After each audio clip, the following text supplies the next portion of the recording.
PDHK YouTube channel.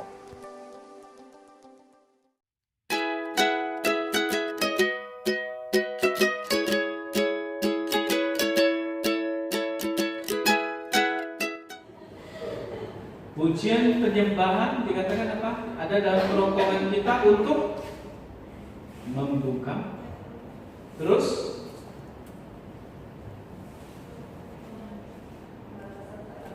pembalasan,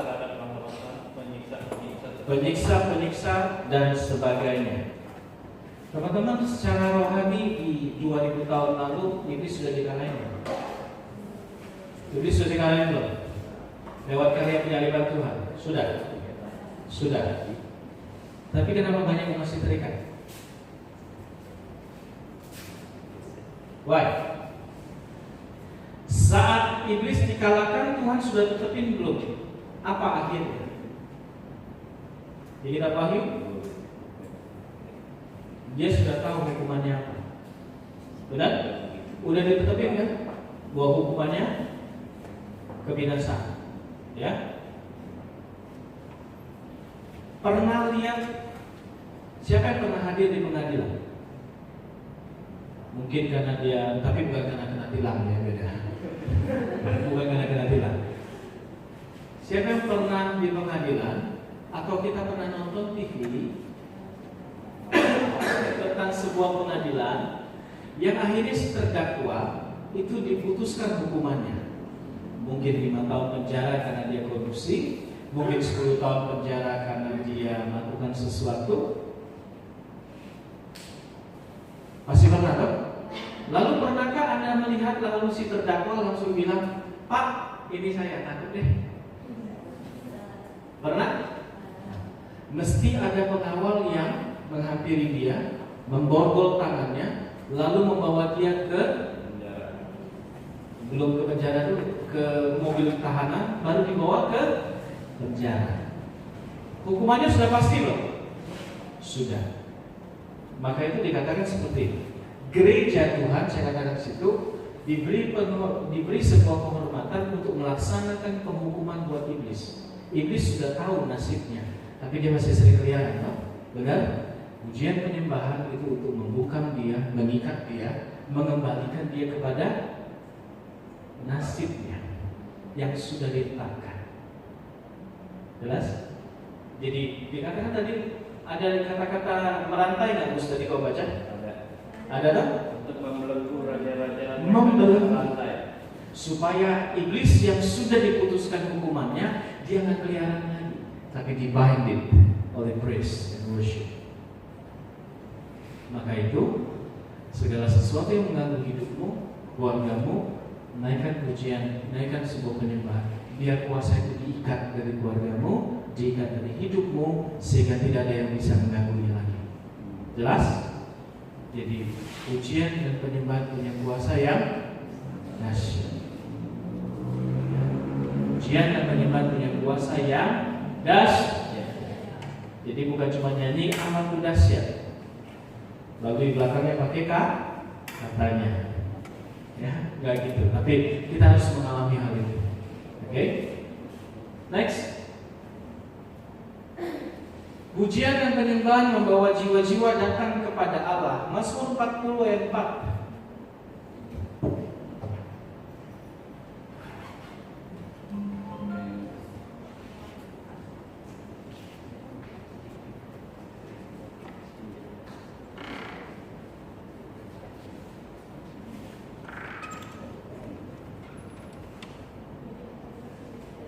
Ia memberikan nyanyian baru untuk memuji Allah kita. Banyak orang akan melihatnya dan menjadi takut lalu percaya kepada Tuhan. Kita buka Yohanes 12 ayat 32. Injil Yohanes 12 ayat 32.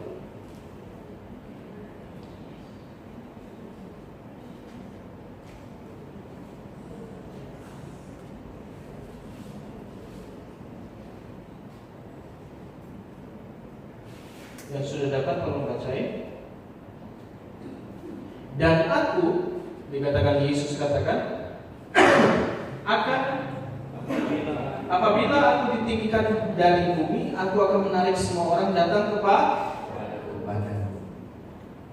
Banyak orang pertama kali mengalami atau ingin mengenal Tuhan lewat apa? Khotbah atau nyanyi? Kok nyanyinya enak ya?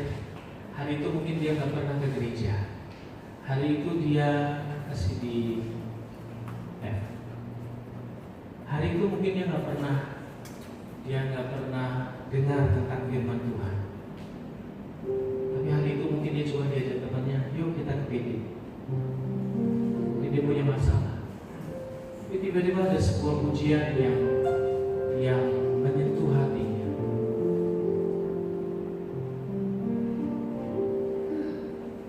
Dia mengerti, dia peduli persoalan yang sedang terjadi.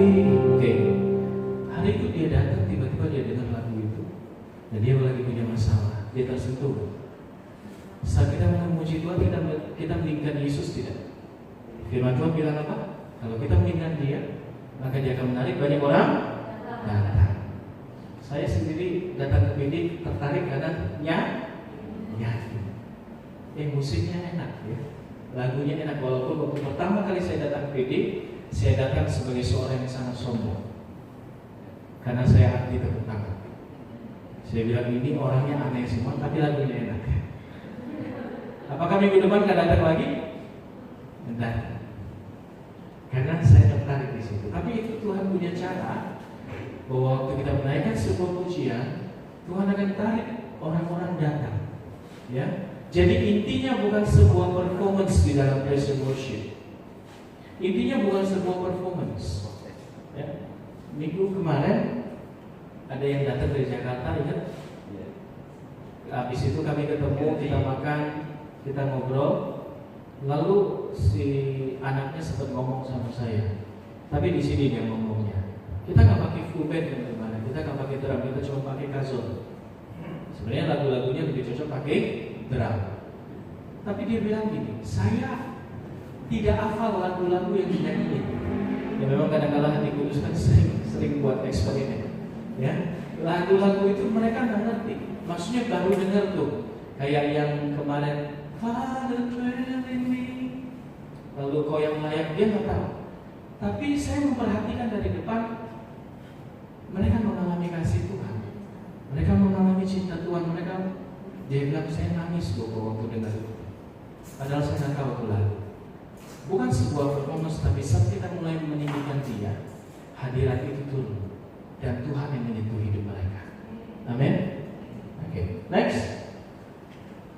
Pujian penyembahan membuat Allah berperan bagi kita. Saya sudah pernah jelasin 1 Tawarik 2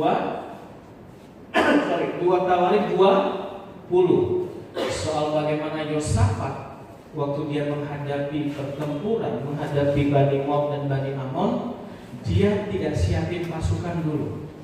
Tapi dia dikatakan dia dan semua rakyatnya merendahkan diri cari Tuhan. Lalu pada waktu mereka mulai cari Tuhan, seorang imam dihinggapi oleh Roh Allah. Dan imam itu bilang gini, enggak, bukan siapin pasukan di depan, tapi siapkan para imam. Dan waktu para imam dipersiapkan di depan, baru pasukannya, mereka mulai memuji Tuhan dan berkata, sebab Tuhan itu baik, bahwasanya untuk selama-lamanya kasih dan setianya. Maka apa yang terjadi? Tuhan membuat Bani Moab dan Bani Amon saling berperang. Dan dikatakan di situ Yosafat hanya melihat. Setelah mereka mati semua, Yosafat dan tentaranya mengambil jarahannya. Teman-teman, seringkali dalam hidup kita yang kita perlukan hanya kita datang sama Tuhan saat masalah itu kita akan datang. Seringkali masalah itu begitu besar dan kita nggak pernah tahu jalan keluarnya. Benar? Satu waktu ada seorang hamba Tuhan. Lagu waktu itu dia mulai menerjemahkan semua lagu dari Israel Houghton yang namanya Lord, you are good and your mercy endureth forever. Dia mulai terjemahan lagu itu. Tahu lagu itu? Lord you are good. Tahu ya, itu iramanya banget kan? Dan dia mulai menerjemahkan itu dalam bahasa Indonesia.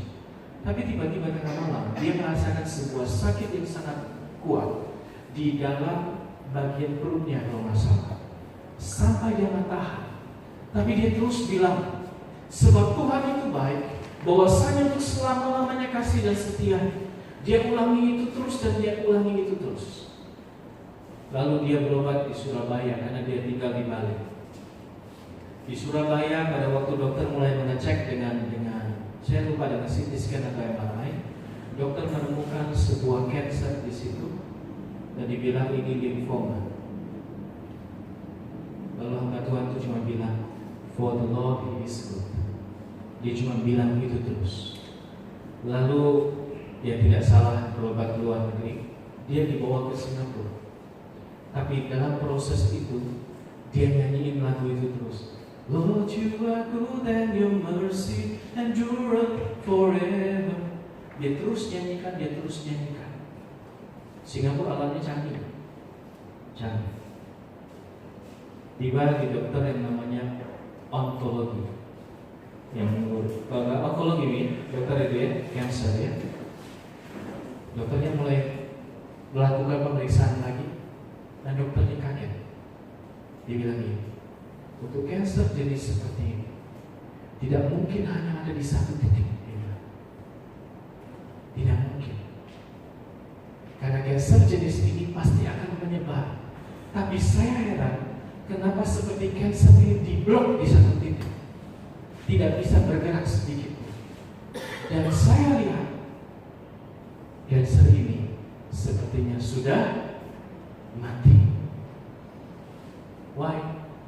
Karena pada waktu dia berkata sebab Tuhan itu baik, Allah sedang berperang bagi kankernya dan memblok kanker itu hanya di satu titik. Bahkan bukan memblok saja, tapi menghancurkannya. Amin. There is the power. Pada waktu saya jatuh, bukan satu pengalaman yang enak, ya. Sampai hari ini saya masih membayangin itu rasanya terbang, jatuh. Tidak menyenangkan. Hari pertama saya dipindahin dengan spray dan itu istri saya tahu banget bagaimana dia juga setiap kali saya bilang, aduh, dia juga, aduh. Ya. Mami Lilis datang, kami berdoa. Saya hanya dikasih painkiller, tapi itu juga nggak terlalu mempan. Saya dikasih painkiller dan vitamin untuk saraf saya tidak masalah. Lalu di hari ke Senin, waktu di hari Senin, tiba-tiba di saya dalam hati saya ada sebuah dorongan.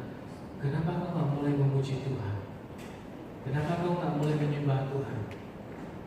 Saya mulai berdoa karena di rumah sakit itu nggak bisa tidur. Susunya datang sebentar, tensi, inilah dan sebagainya. Pagi-pagi setengah dia udah datang lagi. Bentar Pak mau ya dan sebagainya. Saya nggak bisa tidur ini. Lagu yang saya nyanyikan adalah Ku yakin kau hadir di sini. Saya percaya Tuhan hadir. Saya bilang saya tidak mengaminkan hasil ronsen yang dikatakan tulang saya hilang gelap itu patah atau hancur, tapi saya percaya hari itu MRI terjadi, sesuatu pasti terjadi. Jangan pikir saya nggak takut, ya. Sebagai manusia saya punya kekhawatiran. Bayanginnya adalah kalau benar ternyata tulang saya patah, kalau benar tulang saya hancur, saya mesti operasi dan sebagainya. Tapi saya bilang hari itu, Tuhan, tidak ada satu pisau operasi lagi boleh hampiri tubuh saya. Tidak satu pisau operasi lagi boleh potong tubuh saya. Karena gak enak dioperasi. Saya udah pernah ngalamin. Lalu saya ingat tante yang saya doain di Jakarta, dia setelah operasi dia harus mengalami sebuah proses pemulihan yang cukup panjang. Banyak teman-teman yang kirim sesuatu buat saya. Thank you semua. Oke, tenang saja, hasilnya pasti bagus dan sebagainya. Miracle still happen. Dan mami datang hari apa saya lupa.